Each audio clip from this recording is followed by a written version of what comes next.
তৃতীয় টি-20 ম্যাচে কে জয় লাভ করবে, বাংলাদেশ নাকি শ্রীলঙ্কা? এই ম্যাচটি বাংলাদেশের জয় লাভ করার সম্ভাবনা অনেক বেশি। এই ম্যাচটি বাংলাদেশ জয় লাভ করে সিরিজ জয় নিশ্চিত করতে পারবে কি? দেখেন, দ্বিতীয় টি-20 ম্যাচে বাংলাদেশ যেভাবে ব্যাটিং করেছে, যেভাবে বোলিং করেছে, তা দেখে আমরা বলতেই পারি এই ম্যাচটি বাংলাদেশ জয় লাভ করবে এবং সিরিজ জয় নিশ্চিত করবে, এটা আমাদের বিশ্বাস। আসলে কি বাংলাদেশ এই ম্যাচটি জয় লাভ করতে পারবে? বাংলাদেশ এবং শ্রীলঙ্কার এই ম্যাচে কে কোথায় এগিয়ে রয়েছে? দেখেন, ব্যাটিংয়ে শ্রীলঙ্কা গত ম্যাচে জঘন্য করেছে, বাজে করেছে।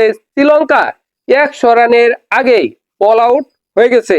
অন্যদিকে বাংলাদেশের ব্যাটাররা, বিশেষ করে লিটন কুমার দাস এবং শামীম হোসেন পাটোয়ারি অসাধারণ খেলেছে দ্বিতীয় টি-20-তে।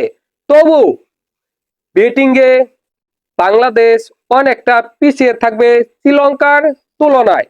বোলিং দেখেন, বোলিংয়ে বাংলাদেশ দুর্দান্ত, অসাধারণ। বোলিংয়ে বাংলাদেশ এগিয়ে থাকবে শ্রীলঙ্কার তুলনায়, বিশেষ করে পেস বোলিংয়ে বাংলাদেশ এগিয়ে থাকবে। হেড টু হেড পরিসংখ্যান দেখেন, শ্রীলঙ্কা এবং বাংলাদেশের মধ্যে এই পর্যন্ত 19টি টি-20 হয়েছে। তার মধ্যে বাংলাদেশ জয় লাভ করেছে 4টি ম্যাচে, শ্রীলঙ্কা জয় লাভ করেছে 12টি ম্যাচে। বর্তমান দুই দলের পারফরমেন্স দেখেন, এই সিরিজের প্রথম ম্যাচটি শ্রীলঙ্কা জয় লাভ করেছে, কিন্তু দ্বিতীয় ম্যাচটি বাংলাদেশ জয় লাভ করেছে, তাও আবার 83 রানের বড় ব্যবধানে।